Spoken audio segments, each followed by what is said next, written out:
Vamos a empezar, que si no, no Venga, tendremos pues tema. exacto, que hoy hay mucha tela que cortar, o sea que, ¿por qué película quieres empezar de las 12 que me has Pues enviado? mira, podemos empezar por la que para mí va a ser la película que va a hacer más dinero. Mm. Todavía no tengo los datos, que es A Working Man. Ah, sí. ¿Tú has visto alguna? Mm, bueno, he visto la de Modigliani, Ah, bueno. pero Pues bueno, empecemos sí. por Modigliani. Empecemos, si quieres, por No, no, Modigliani. no, por A Working Man. Venga, que Empezamos por Working Man. lo tengo ya Bueno, a ver, seleccionado. Venga, ay, una perdón. nueva película, sí, te hablo de ella. Mira, es una nueva película de un director ya veterano, como es David Ayer. Ujú, Es un director del año 68. sí. Primero empezó como guionista y debutó en 2005 como director. Y que el año pasado, acordémonos, hizo la película El Protector, la película del año pasado, con el mismo protagonista de esta, que es Shannon Statham. ¿Qué tiene de curioso esta película? Bueno, pues que el guión y también la producción es de Silver Stallone, con lo cual, para mí es un ejemplo de que Stallone, que sabe que ya no tiene edad para hacer películas de acción de un tío peleándose con todo el mundo, decide pues hacer de productor y hacer el guión, que está basado en una novela de un tal Chuck Dixon que yo no he leído. ¿Qué es lo que tiene importante? Bueno, pues la presencia de este Jason Statham, que para mí es el actor que mejor hace este cine, digamos, de acción, de violencia. Es la historia de un tal Levon Head que trabaja de encofrador en unas obras públicas, en unas obras de construcción, perdón, que quiere vivir su vida tranquilo, que Mm, quiere ser un buen padre con su hija y que un buen día le ha prometido a la hija de su jefe, que es una chica adolescente, que siempre la protegería, porque tiene muy buena amistad con la familia de su jefe, y la chiquita pues lo aprecia y un día hablando aquello en la obra, no te preocupes que yo siempre te protegeré. ¿Y qué ocurre? Pues ocurre que la hija adolescente se ve, digamos, utilizada por una pareja, para mí, de absolutos impresentables, porque no son mafiosos, no son personajes que estén fuera de la ley, por decirlo así, que sean criminales de actitud, sino que lo que quieren es ganar dinero y no dudan en secuestrar a esta muchacha en una discoteca porque hay un hombre rico que quiere a esa muchacha. Se ve que hay una organización mafiosa que hace fotos en las discotecas de chiquitas jóvenes y después se las enseñan a millonarios, un millonario que por cierto han puesto un personaje bastante repugnante, lo cual quiere decir que el casting está muy bien hecho. ¿Qué quiere tener? Bueno, evidentemente no le va a explicar el cuento de Caperucita a esta joven, que aunque sea ya un adolescente de 17 o 18 o 19 años, no deja de ser un adolescente todavía mm. muy tierna para ir por ese mundo digamos, duro y desagradable que es a veces la propia vida, ¿no? Y a partir de ahí, bueno, pues una película, como puede suponer, donde hay pues el enfrentamiento de este supuesto trabajador, pero que es un antiguo hombre digamos, de los servicios secretos, que se convierte pues en un justiciero. A mí es una película que me encanta, porque yo lo decía y lo he dicho y lo digo públicamente otra vez, que me encanta ver cómo se matan los malos. Es decir, yo sí que creo que la maldad existe y creo que hay gente que nace ya malvada. Lo siento mucho y si a alguien le molesta, que se mira al espejo y no diga que no ha visto un malvado por naturaleza. Que después la vida también te puede volver más malvado o menos malvado, también es cierto. Pero sí que hay una maldad intrínseca en el ser humano, todos podemos ser malvados. Lo que pasa es que para eso tenemos la capacidad de razonar, la capacidad de ser animales pensantes y sabemos lo que está bien que hagamos y lo que no está bien. No porque haya unas leyes que castiguen o unas figuras represivas, sino porque entendemos que no se puede violar a nadie, que no se puede torturar a nadie y que no se puede matar a nadie por matar a alguien. Otra cosa es que yo sí creo en la pena de muerte, porque sinceramente a mí creo que un padre que secuestren a su hija, la violen y después la descuarticen y Uf, tienen los por diferentes partes de un lugar, yo creo que ese padre tiene todo el derecho a desear la pena de muerte y la mm, muerte de esas personas, sean uno, sean dos, sean tres, sean 40. Es decir, entonces yo lo que creo es que vivimos un momento de mucha hipocresía creada por esta progre de izquierdas que es absolutamente vacua en cuanto a su concepción de lo que es la vida realmente, y a mí la película me interesa por esto. Y me interesa también desde este punto de vista cinematográfico de que el señor Stallone, que ya no está para pelearse y hacer de hombre de acción, para pelearse con los puños, bueno, ha dicho, pues yo hago producciones y ¿qué cojo? A uno de los mejores actores que hacen acción en estos momentos y a un director que hace muy bien este tipo de películas, porque David Ayer yo considero que es uno de los mejores directores en estos momentos que saben hacer thrillers de acción. Por lo tanto, para mí, muy recomendable. Es decir, no me da vergüenza y el que quiera disfrutar con ella, pues que la disfrute, pero el que no, pues bueno, es su problema, no es mi problema, ¿me entiendes? Para mí es película muy interesante. La otra muy interesante, y esta ya es de calidad cinematográfica, es Ghostlight. Ghostlight es una película independiente, por tanto, lo que se dice en términos muy cinéfilos, una película que Perdón, dura 1 hora 50 y que tiene una curiosidad destacable. La han dirigido a cuatro manos, esta sería la primera curiosidad, Alex Thompson y Kelly O'Sullivan, a partir de un guión del propio Kelly O'Sullivan. Y lo interesante es que los grandes protagonistas, que son un hombre trabajador en una obra pública, su esposa y la hija de ambos, no son actores profesionales, son realmente personas normales y corrientes que parece ser que tuvieron esa historia y es que sufren la pérdida de un hijo. Y este hombre está como muy dolorido, evidentemente, trabaja en esa obra pública como un trabajador más dentro de, cualquier trabajo, digamos, de esfuerzo físico y de capacidad de trabajo, pero está con un vacío y una situación de problema con la familia, ¿no? Y un buen día, cerca de allí, ve que hay un grupo de personas, prácticamente personas casi todas como muy marginadas. Hay que decir que una gran protagonista es Linda Juan, recordemos que era aquella famosa actriz que hacía aquella película de Mel Gibson, El año que vivimos peligrosamente, no sé si te acuerdas tú de esa película, sí. maravillosa película, sobre los corresponsales de guerra, que era una mujer con una enfermedad que la hacía más pequeña, pero que es una actriz que después ha hecho mucho cine. Bueno, aquí aparece también, pero fijaros, yo no la he encontrado en los títulos de crédito, no me acuerdo si cuando hacían los títulos de crédito en el cine salía, pero en las fichas no está. Supongo porque es una especie de aportación voluntaria, porque ella en el fondo es el personaje que atrae a ese hombre, a ese grupo que está en un pequeño local, ensayando teatro amateur, teatro de aficionados, teatro independiente, llamémosle como quiera, una obra de Shakespeare, famosísima obra como Romeo y Julieta. Y este hombre entra en ese mundo del teatro. Recordemos que hace poco hemos visto Las vidas de Sing Sing, si te acuerdas, Sí. que tocaba el tema también del teatro en la cárcel. También hemos visto una titulada El triunfo, de un director que justamente estrenó una película el pasado viernes, ya hablaremos, que también pasaba en una cárcel.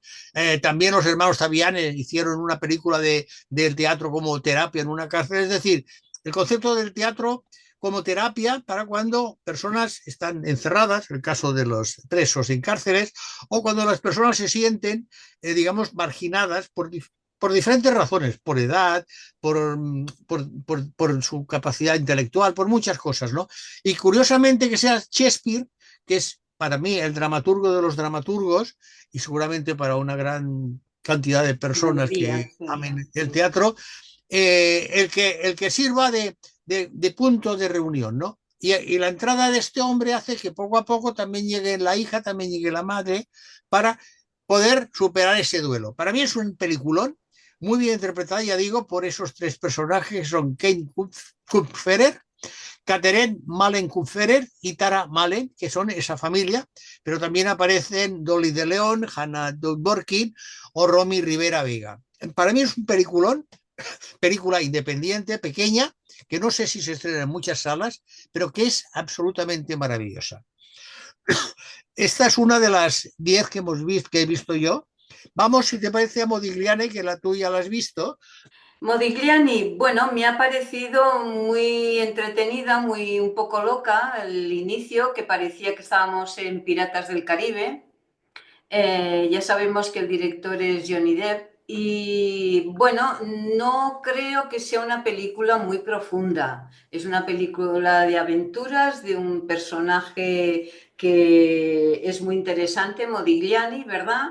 Pero realmente es como muy superficial, como muy divertida y sin grandes dramatismos. Para entretener, yo creo, ¿eh? No creo que sea para un director como Johnny Depp, pues sea una gran película que podamos recordar siempre. Bueno, estás muy en la línea de casi la mayoría de críticos Mm, que no la han puesto demasiado bien. Yo tengo que decir que a mí me interesó. A ver, yo la vi tranquilamente en mi casa, entonces es una película que yo le doy la dimensión que creo que tiene, ¿no? Es la segunda largometraje, si no recuerdo mal, de Johnny Depp, con un guión de Jerzy Kromoski y Mari Olson Kromolowski, que deben ser una pareja, matrimonio o pareja. A mí me interesa mucho la interpretación, para mí, que hace Ricardo Scarmaccio, que es sí, un está actor muy italiano, bien.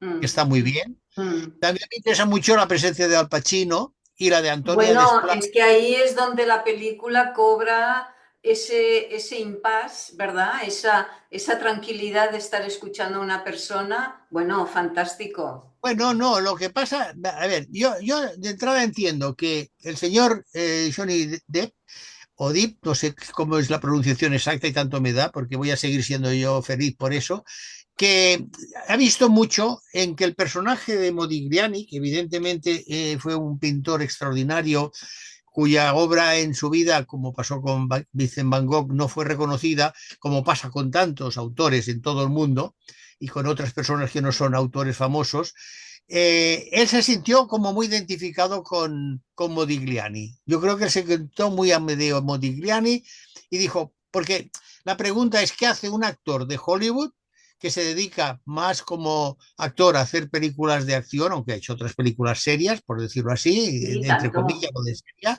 porque a mí, por ejemplo, la de los piratas me parecen películas serias dentro de que es aventuras y acción.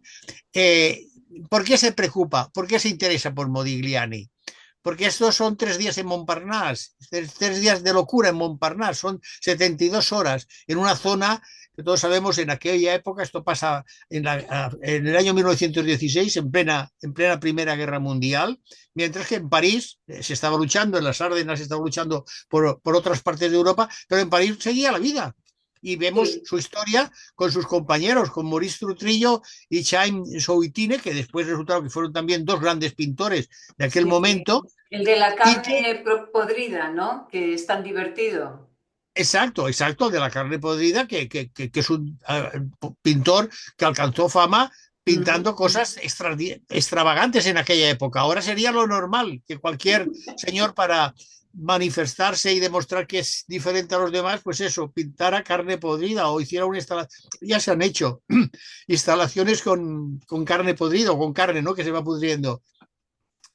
¿Por qué digo esto? Porque yo entiendo que Johnny Depp se sintió atraído por la figura de Sí, Modigliani y sí, dijo, pues voy a sí. hacer esos 3 días de locura que como tú lo has dicho muy bien, empieza como si fuera casi casi una película de acción.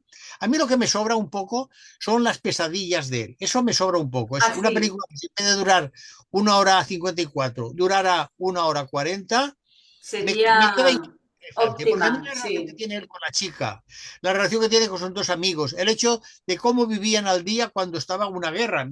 Lo digo porque ahora estamos viviendo esa especie de preguerra, aunque a determinados políticos de nuestro país no les guste la palabra guerra ni la palabra rearme, sobre todo los más tontos del patio, como pasa en los colegios, hay los alumnos más listos, los más tontos, los más sinvergüenzas, los más listos, también pasa en la política, ¿no? Es decir, se está hablando mucho de que hay un conflicto, de que Europa tiene que espabilarse porque ya no tiene a papá USA, y Mm, entonces que no se quiere reconocer. Entonces, está muy bien que en el país de los artistas, como era Montmartre, recordemos que era la zona donde estaban los sí. artistas y donde las buenas personas de las tabernas, de los hoteles, les fiaban, o a veces les daban una obra que después esa obra valía millones, porque ha pasado esta historia, es verdad, obras que se daban como pago de algo, después esas obras tenían un valor que la pobre persona que había fiado pues 4 botellas de vino o una cama para dormir una noche,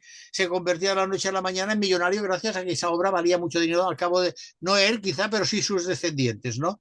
Sí, Porque con el arte ocurre esto, ¿no? Que en un momento determinado una obra no vale nada y en otro momento determinado esa obra vale muchos miles de dólares, de euros o millones. Entonces a mí la película me interesa por eso. Yo digo que es una película irregular, pero yo no soy tan duro como tú o como otros compañeros que he leído con cariño y con respeto, porque creo que es una película que solamente da a conocer cómo era un momento histórico y cómo era un sí. personaje. Evidentemente, sobrepasando seguramente la realidad de Amedeo Modigliani, todos sabemos que el cine exagera todo, exagera la risa, exagera el drama, exagera todo, exagera la violación y exagera la guerra y exagera la muerte y exagera el dolor y exagera la alegría, porque la alegría también tiene matices.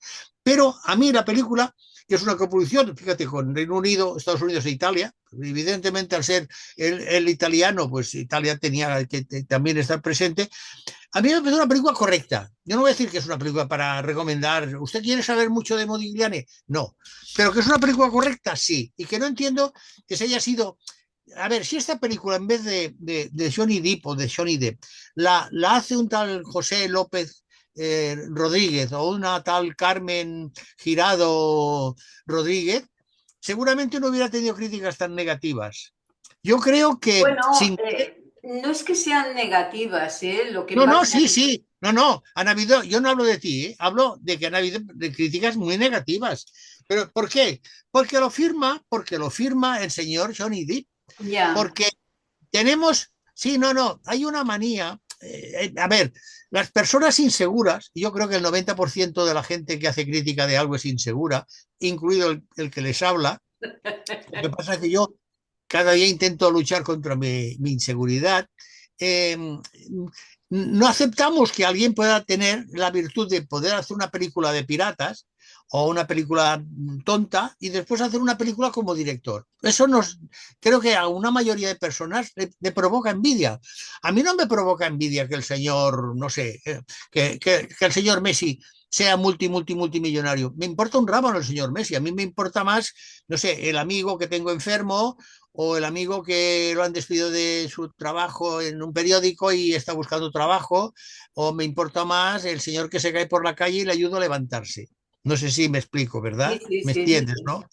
Entonces, claro, yo creo que miramos más allá de donde se ha de mirar. Entonces, la película es correcta, nada más. La firma un señor que se llama Johnny Depp y que es muy famoso. Bueno, sí, de acuerdo. Pero es el único que cuando hablemos de otra película que yo no vi en su momento.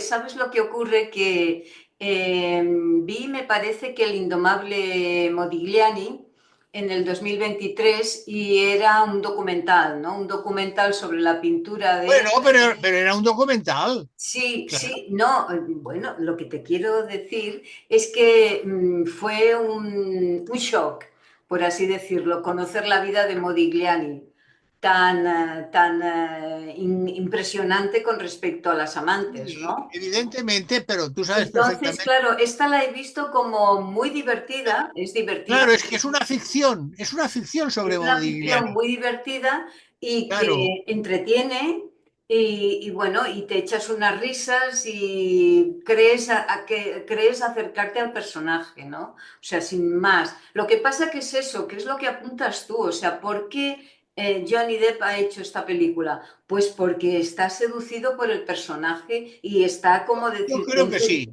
creo que está. entusiasmado con el personaje y nos lo ha hecho que seamos partícipes.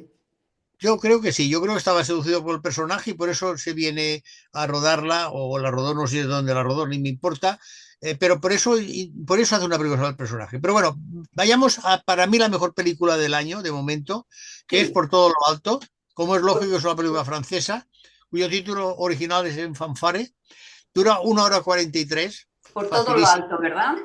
Vale. dirigida por Emmanuel Courjol, que era el mismo director de esa película que hablo yo del teatro en la cárcel, que era El Triunfo, del año, me parece, de 2020, hace ya 4 años.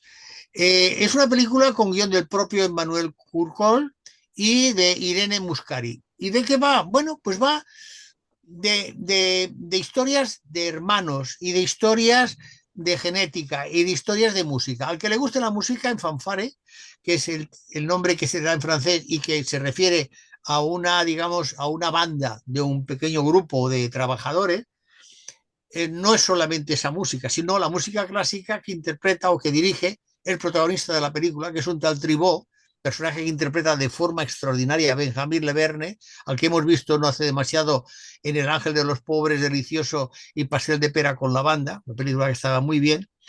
que un buen día, él es un director de orquesta de renombre universal, que lo mismo está trabajando en Europa para preparar un concierto, que se va a Estados Unidos para preparar otro concierto y actuar allí en diferentes ciudades, que a la vez está escribiendo su propia obra musical y que evidentemente pues hace música clásica, ¿no? Y un buen día le descubren que tiene una enfermedad, digamos, un cáncer brutal, ¿no? Y que si no hay un trasplante de médula, pues se va a morir, ¿no? Entonces él, que tiene una familia, digamos, bien acomodada, que tiene una hermana, el padre ya murió, descubre, cuando le pide a la hermana que le dé parte de su salud, ya sabéis que a veces entre hermanos puede haber trasplante de médula para cuando hay un tipo de enfermedad de, cáncer de sangre, de leucemia en el ser humano, descubre que él no es hijo de esa madre y no es hermano de esa mujer, ¿no?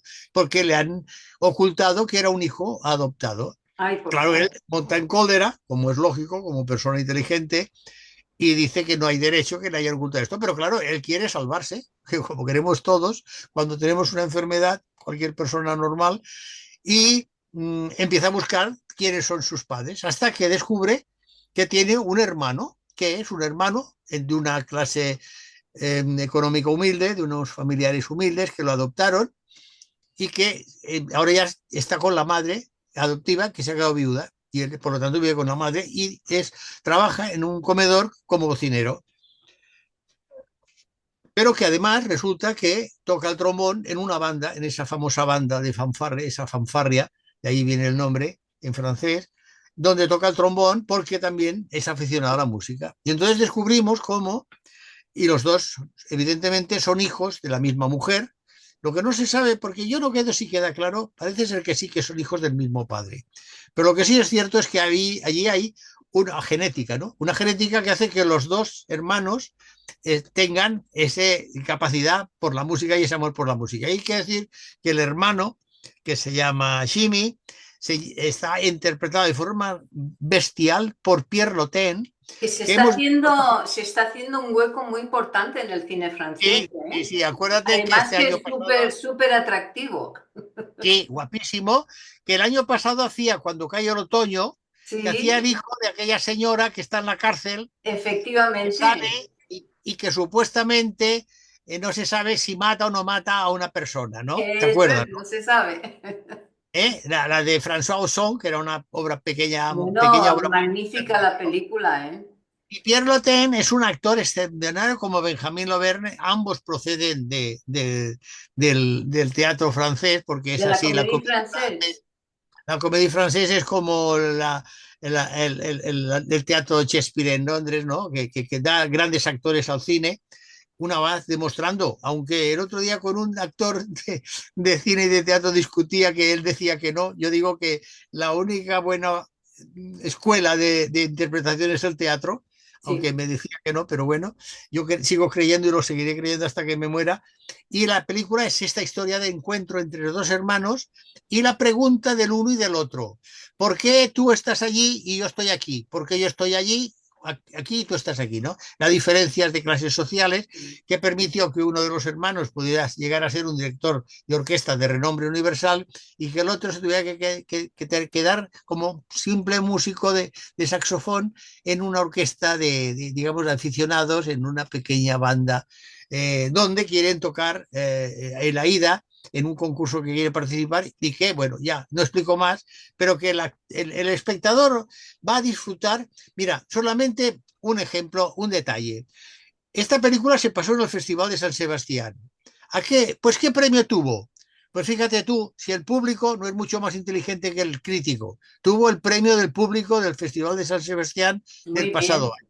muy Ya bien. está todo dicho, ¿no? Es Sí, decir, tanto. ya está todo dicho. Lo que pasa es que en esta ocasión los críticos, que a veces aciertan, aunque sea por casualidad, incluido yo, evidentemente, yo me considero del grupo de tontos, la han puesto muy bien. La han puesto todas las críticas que he leído, obra marcadamente popular, Corculo invita a evitar muchas trampas previsibles, pero encuentra la dignidad, una de las maravillosas historias, el cine francés tiene una larga de... Todos son críticas muy positivas.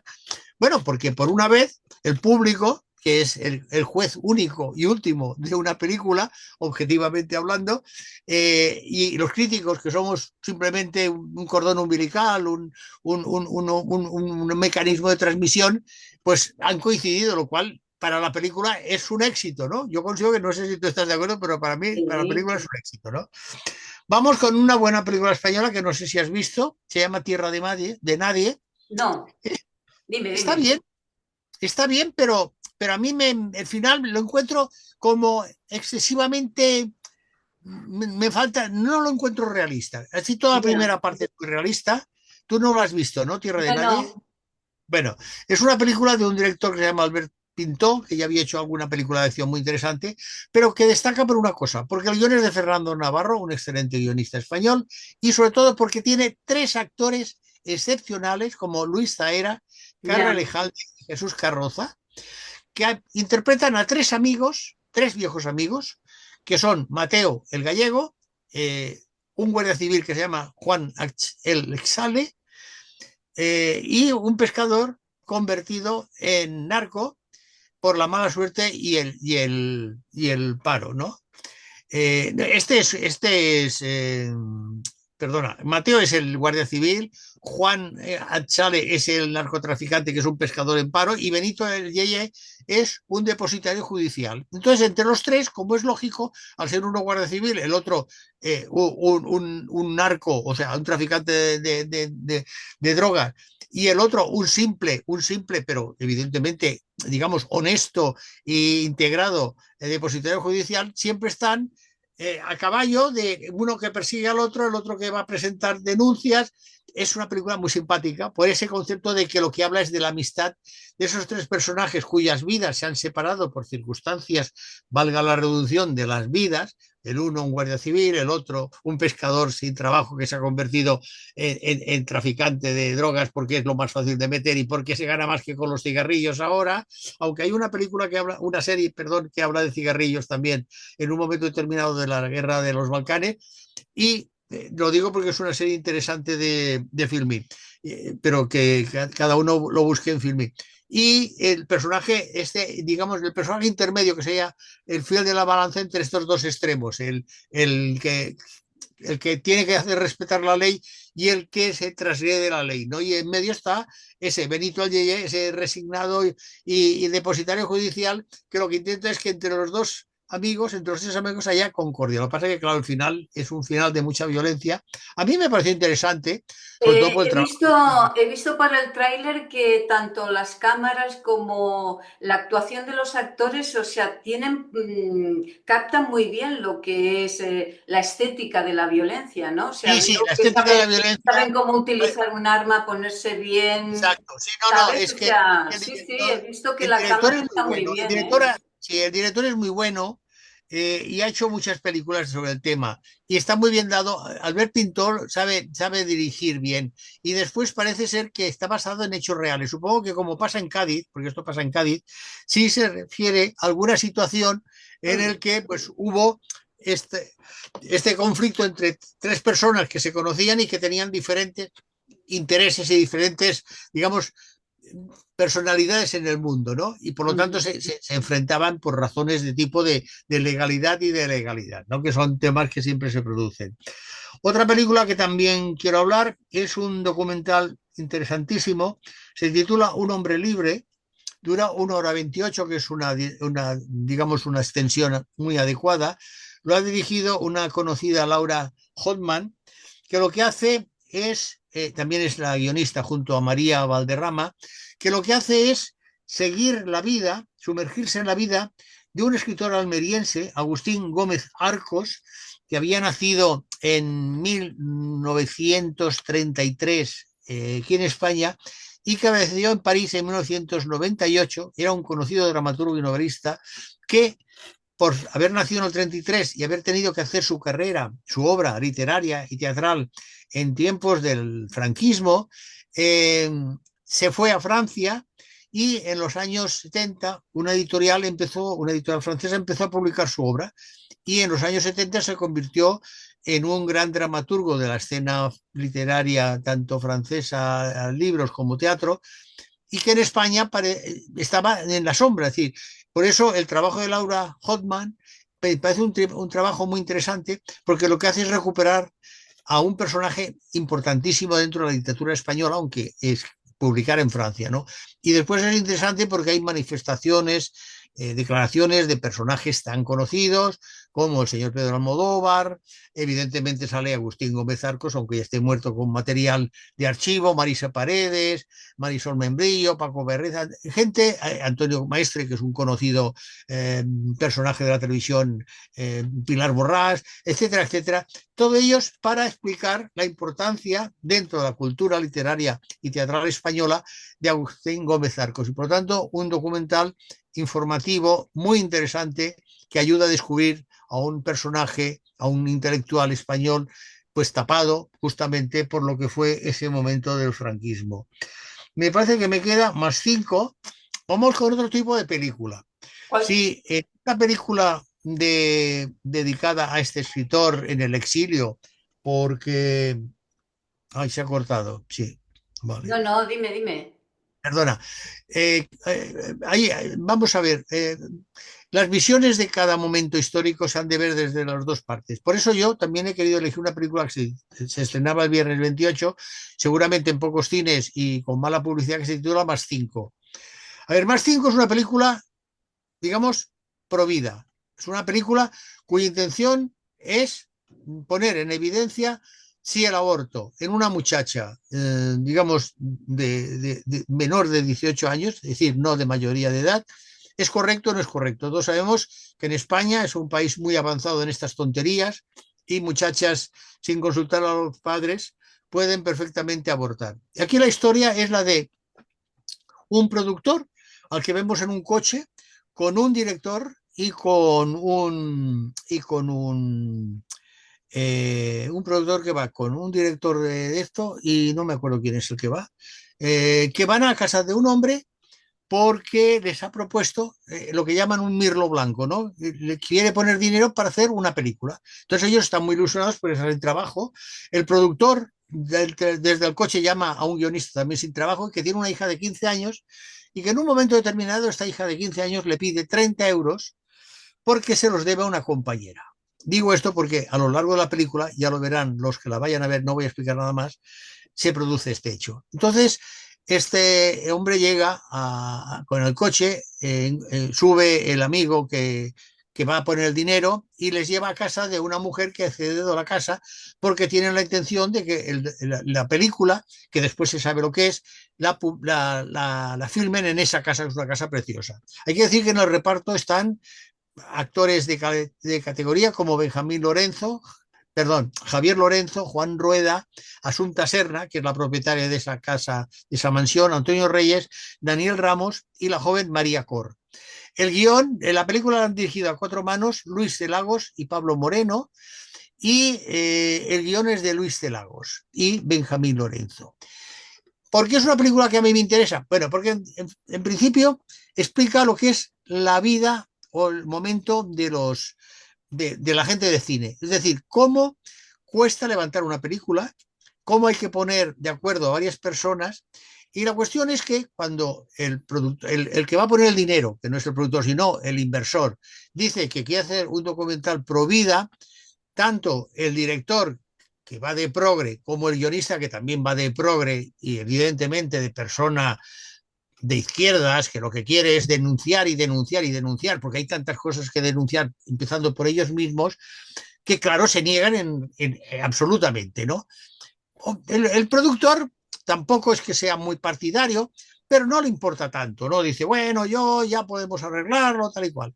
Y entonces, de forma voluntaria, el que va a poner el dinero dice, bueno, yo voy a explicar de qué va mi intención. Yo quiero hacer un docudrama, porque en el fondo no estamos ante un documental, sino ante un docudrama, en que diferentes personas vayan explicando situaciones que sirvan para destacar que la vida es lo más importante. Ese concepto de provida, que evidentemente la película tiene un sesgo religioso, cristiano y católico, y que entonces cada uno de ellos, unos de forma voluntaria, como es Asunta Serna, el personaje de Asunta Serna, la propietaria de la casa, o el que pone el dinero, explican cada uno sus diferentes historias, en las que entonces aparecen esas personas explicando esas historias. Y entonces, ¿qué pasa? Bueno, pues hay 5 testimonios, porque al final los otros 3, que son reacios a ese docudrama sobre la provida, también explican casos que ellos conocen, ¿no? Y se explica, bueno, una familia que acoge niños,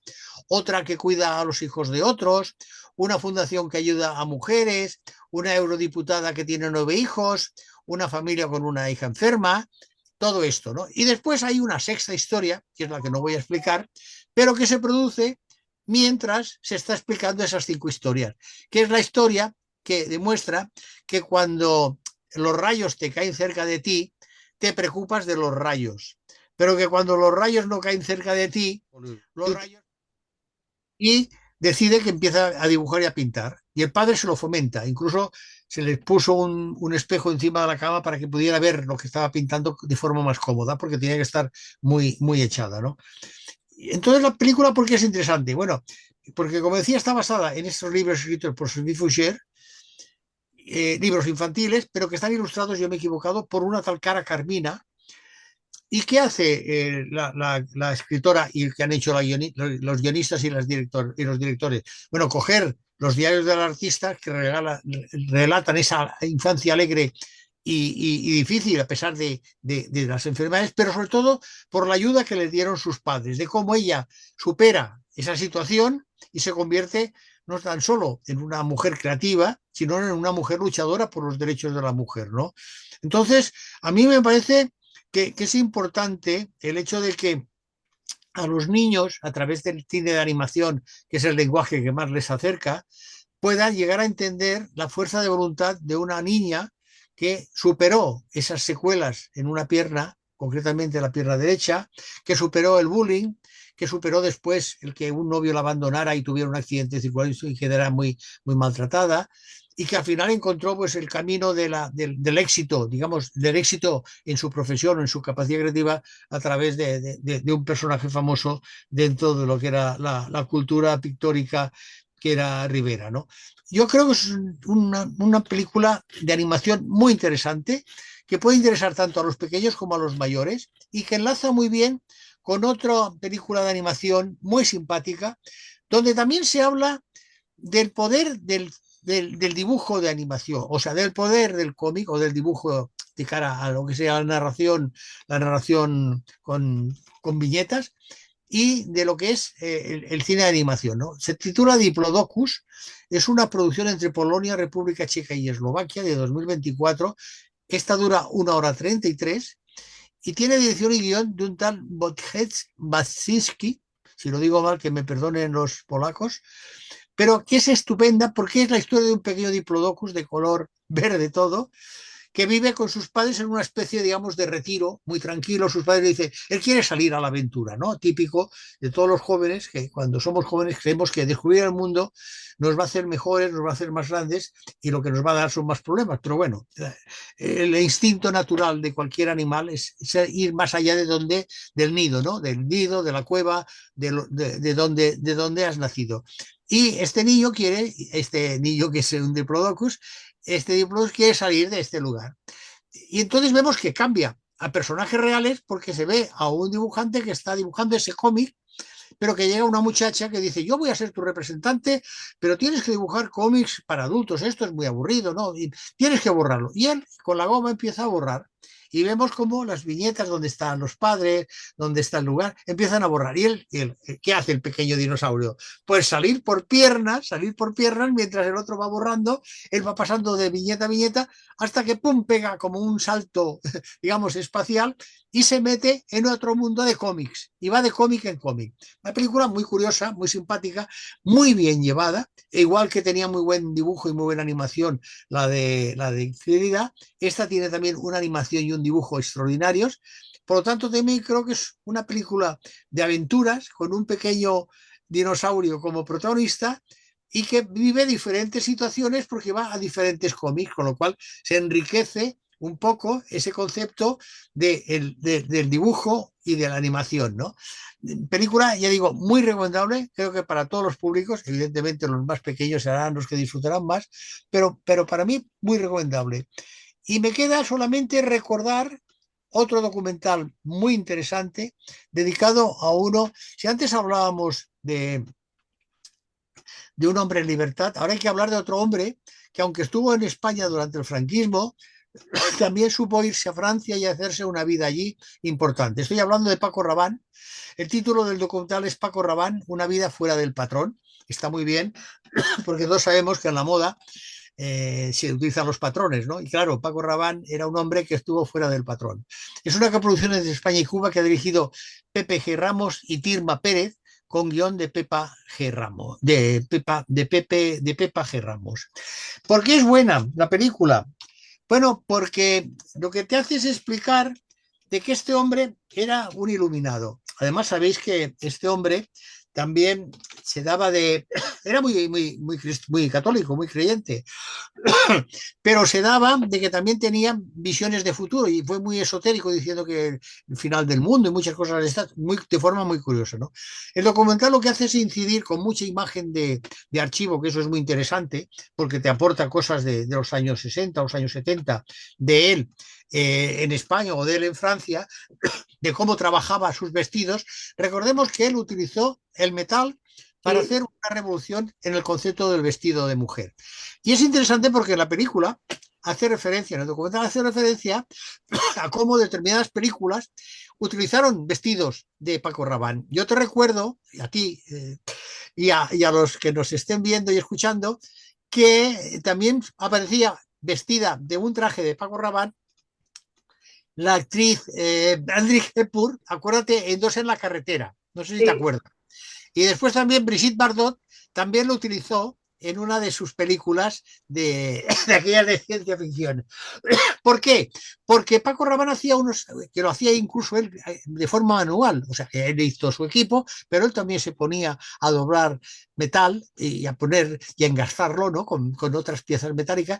Y es muy interesante porque explica también un poco la evolución de lo que fue el mundo de la moda, ¿no? Si os fijáis, y yo te aconsejo que lo veas porque es muy interesante, en los años que él empieza, que debían ser años 70 o así, las modelos eran modelos, digamos, mujeres normales. A ver, no digo que las que ahora no sean normales, pero eran mujeres pues que tenían su carne, no sé cómo decir. Ahora ya sabes que también ahora se ha puesto de moda que las personas más bien pasadas de peso también sean modelos. Pero un Sí. poco como contraposición, hubo un momento en los 90 y a principios del siglo, que vivimos por nuestra, no sé si nuestra desgracia o nuestra fuerte, en el que se puso de moda la modelo esquelética, la modelo tipo Biafra, dicho con Kiwi, todo sí. respeto para las personas de Biafra que pasan hambre, ¿no? Y se quedan en los huesos. Y cuando veas cómo, porque claro, se ven los desfiles de la época, aparecen declaraciones del propio Paco Rabanne, como decía, pero también de personajes tan importantes en el mundo de la moda como Jean-Paul Gaultier, Agatha Ruiz de la Prada, o personas que trabajaron con él. Por ejemplo, hay no sé si es Rosemarie Rodríguez o Gigi Valdeluz, o Ketty Jean Louis, una de las modelos que él encontró por casualidad saliendo de una discoteca y dijo, tú eres mi modelo. Y se convirtió en su modelo, y que por cierto es una mujer de una belleza, una mujer de las antillana, de las Antillas, de una belleza de estas exóticas, tropicales, maravillosas, que además está, con los años sigue siendo una mujer extraordinariamente bella, que explica muy bien su relación con Paco Rabanne, que era como una especie de creador con una imaginación prodigiosa. A mí es un documental que me parece extraordinario. Yo descubrí muchas cosas que ignoraba, con lo cual insisto en el concepto de que el cine sirve también para Educa. cultura, para entender cosas y para hacerte la vida más agradable, ¿no? Sí. Vayan ustedes al cine y no se lo pierdan. Y vamos a cerrar con dos películas que están fuera de contexto porque no se estrenaron el día 20. Bueno, una es una reposición y la otra se había estrenado ya, me parece que la semana del 21, que yo no la comenté en su momento, pero la he visto después y quiero comentarla. La primera de este día 28 es la reposición en pantalla grande en 4K, lo sabemos, la música, el sonido, todo mejor, que es París, Texas. Bueno, París, Texas, ¿qué se puede decir París, Texas que nos haya dicho todo? Bueno, Es la obra magna, diría yo, de Wim Wenders, del año 84, coproducción entre Alemania del Oeste, la República Federal Alemana, Francia, Reino Unido y Estados Unidos. Trabajo excepcional de un actor tan carismático como Harry Dean Stanton, una actriz como Natasha Kinski, y después, bueno, un reparto de lujo donde curiosamente también aparece el director de cine Bernard Mickey. Recordemos que Bernard Mickey era un director muy interesante que hizo una película antibélica preciosa y que dura, bueno, que es una película que tiene además una música extraordinaria. La Sí. música de Ray Cooder es extraordinaria y se ha de ver, se ha de oír. Yo nada más salir ver la película me compré el El disco, disco en long play. el Sí. long play, sí, sí, es que la música nunca se había tocado una guitarra como la toca él, que Oh, además acompaña muy bien a esta road movie, que es muy impresionante. El París, Texas, el París se refiere a una ciudad de Estados Unidos, se llama París, no al París francés, y es la historia de un hombre que va por el desierto de Texas, no sabe quién es, y entonces su hermano se empeña, lo busca, lo encuentra y quiere que recupere la memoria, ¿no?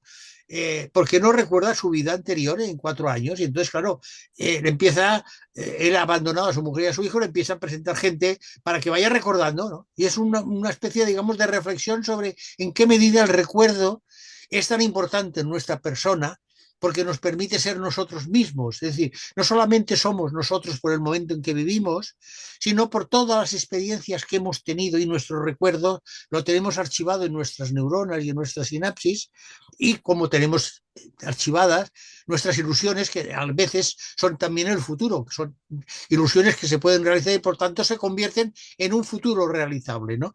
A mí me parece un peliculón maravilloso que evidentemente es aconsejable que lo vean los espectadores jóvenes que no lo han visto porque lo podrán ver en pantalla grande. Me parece que, si no me equivoco, lo harán en los cines Fenómena aquí en Barcelona. Lo digo para los que sean de Barcelona, pero supongo que en Madrid o en otras capitales lo harán en cines de pantallas grandes. Con lo cual es una posibilidad de disfrutar de una de las películas emblemáticas de Wim Wenders, y que es una película, como dicen los expertos, de culto total, ¿no? Es decir, sí. el que no haya visto esta película, pues puede decirse que está en pecado mortal cinematográfico, que existe el pecado mortal cinematográfico, ¿eh? No se crean que no existe. Lo que pasa es que no tiene, digamos, que pagar tantas penitencias como otros pecados, pero sí que es cierto que es una película extraordinaria y maravillosa. Como interesante lo es una película que yo he leído y que ha tenido muy malas críticas, y no entiendo por qué. Porque la dirige un veterano, 83 años o 82 me parece que tenía cuando la dirigió, es de 2024, pero bueno, se estrena ahora, 2 horas, 2 minutos dura, que es Barry Levinson. Barry Levinson es uno de los directores clásicos del cine norteamericano, es ya un veterano, evidentemente, afortunadamente para él, que ha hecho una película sobre hechos reales, porque explica la historia de dos grandes jefes del crimen organizado de Nueva York, que como son Frank Costello y Vito Genovese. Frank Costello y Vito Genovese, que fueron muy amigos en la infancia, después, por los intereses lógicos de las luchas para conseguir el poder y por lo tanto el reparto de los territorios en Nueva York, de las calles de Nueva York, de los barrios de Nueva York, en los años 50 se volvieron enemigos acérrimos de odio y de deseos de venganza, ¿no? ¿Cuál es la circunstancia de la película que seguramente no ha agradado a mucha gente? Por lo mismo que me refería con la película de Modigliani de Johnny Depp. Bueno, porque el bueno, yo creo que nadie va a discutir que es uno de los mejores actores que ha dado el cine norteamericano, del señor Robert De Niro, pues hace el doble papel. ¿Y por qué molesta que haga el doble papel? Bueno, porque nadie critica que, por ejemplo, en 8 la caracterización de los protagonistas cuando tienen 80 años sea horrorosa, y en cambio se critica que si el Costello de Niro y el Vito de Niro se parecen. Bueno, se parecen en el hecho de que el señor director Barry Levinson, con buen criterio, ha dicho, en el fondo, que eran muy amigos desde la infancia, empezaron a hacer pequeñas tonterías de pequeños para convertirse en jefes de mafias. Bueno, pues vamos a hacer que lo haga el mismo actor y que además tengan un cierto parecido, que hay momentos en que si uno no se pone las gafas no sabe si es Vito o es Frank Costello, ¿no? A mí me parece que esto es decirle al espectador, piensa, piensa, intenta interpretar lo que ves. Y veo que algunos compañeros pues han pensado menos de lo que debían pensar, quizá, ¿no? Yo he leído críticas muy malas, la verdad, que no lo entiendo. Un señor que es muy famoso habla de lujosa nadería. Hombre, si hablar del crimen organizado en los años 50 en Nueva York, que afecta a todo el mundo, porque en estos momentos resulta que si ese señor que manda en ese lugar donde hay tanta gente y hay tantos mafiosos todavía, que es Estados Unidos, decide que ya no se paga lo mismo por algo, repercute en todo el mundo. ¿Y qué parece? Que cuando cuando los jefes del crimen organizado eh, entraban toneladas de droga en Nueva York, no afectaba a todo el resto del mundo. Es decir, que cuando una ciudad como Birmania, un país como Birmania sufre un cataclismo como el que ha sufrido, no afecta a todo el mundo de una forma o de otra. El efecto de mariposa, hasta los más tontos saben que es verdad, ¿no? Entonces, bueno, es una película que a mí me entusiasmó, creo que está muy bien, no se me hace nada larga, 2 horas. Utiliza mucho también planos de documental, de fotografías de documental, de cómo estaba el crimen organizado en esa zona, en esa parte de Nueva York. Y a mí me parece una película muy respetable, hecha por un veterano, eso sí, que es clásico. Es un clasicón que dirían los más progres y modernos del mercado. Pero a mí es una película que me interesa y que creo que Robert De Niro, con la edad que tiene, ha dicho, pues sí, yo soy capaz de hacerlo. Igual que fulanito juega al tenis o menganito juega al básquet, pues yo también voy a hacerlo. A mí yo creo que la gente que tiene edad y sigue diciendo que sus neuronas son jóvenes merece que se les tenga como mínimo respeto, que es lo que desgraciadamente se ha perdido, porque la educación es lo que primero se ha perdido. La gente prefiere primero perder la educación que el dinero. Y después descubrimos que sin educación es muy difícil tener dinero y saberlo utilizar. Bueno, Doña Máximo, muchas gracias por su paciencia. Lo mismo digo para los que nos escuchen y te vean, porque hoy quiero explicarlo, no es que no quiera que me vean, pero he tenido una caída ejemplar y tengo la cara como que parece un cromo. Y para cromos, los que venden en los estancos y en los kioscos para hacer colección de cromos. Amor, gracias. venga, nos vemos la semana, bueno, ya abril, ¿eh? Abril, abril, abril, Abril, ya estamos en abril, nada, en 2 telediarios. sí, señora. Venga, hasta luego. Hasta otra.